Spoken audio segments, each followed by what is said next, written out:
or good. I mean, there were commercials at the time. I think it was Gray Davis saying, if you have a life sentence, you're done. You're not coming home. A life sentence means a life sentence. There were so many witnesses, so many people came up. So I shot for a crime of passion, because it was a fight that took place, you know. But no, it was a no-go. It wasn't happening. Yeah, being the fact that there were so many fucking witnesses, it doesn't matter what you said or how you, if you try to dress it up and make it look pretty, there was nothing pretty about it because there were so many fucking eyes and there's so many people speaking on it. So you're convicted. What do they convict you for? They convict me of second-degree murder and assault with a deadly weapon. And I remember at the time of trial, a lot of people in trial, are drug addicts, dope fiends, gang members showing up on the stand because it's the type of people I surround myself with. These are the type of people at the party. And I'll never forget what the DA said. He said, when a crime happens in hell, you can't expect angels for witnesses. When he dropped that line right there, I said, yeah, we're sunk. I tapped my crime and said, we're done. We're done. They cooked us, Fuck.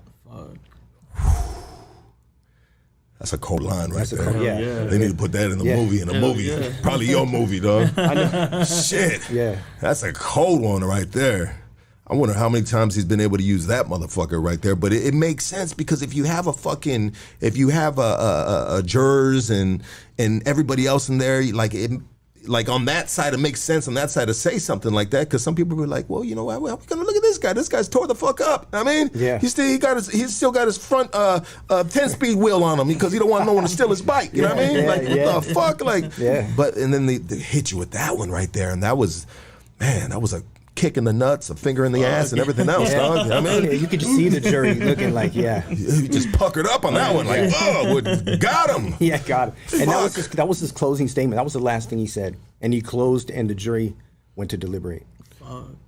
And so during this time, while you're fighting this case, and up to getting convicted of this case, I mean, what's going through your mind, bro, as a child that, is going through that, bro? I mean, are you what's going on in your mind? You're just like, fuck it, man, this is the life, this is what it's about, you know what I mean? Bop, bop, bop, I did my thing, put another stripe on my motherfucking shit, you know what I mean? Yeah, I mean, at the time, this is the county jail, you're talking, 94, 95. Yeah. So you're in LA County at 16, 17 years old? No, at 17, but about 2 months before my 18th birthday, but I was in there at 17. Okay. Yeah. And you don't have time to think. You're fully engaged in every minute, So Absolutely. There's no reflection period, and I wasn't necessarily looking for that at the time. As twisted as it may sound, I was somewhat excited about it. This is the big leagues. This is where you want to go. This is where you want to be. The guys that I look up to now, I'm surrounded by them.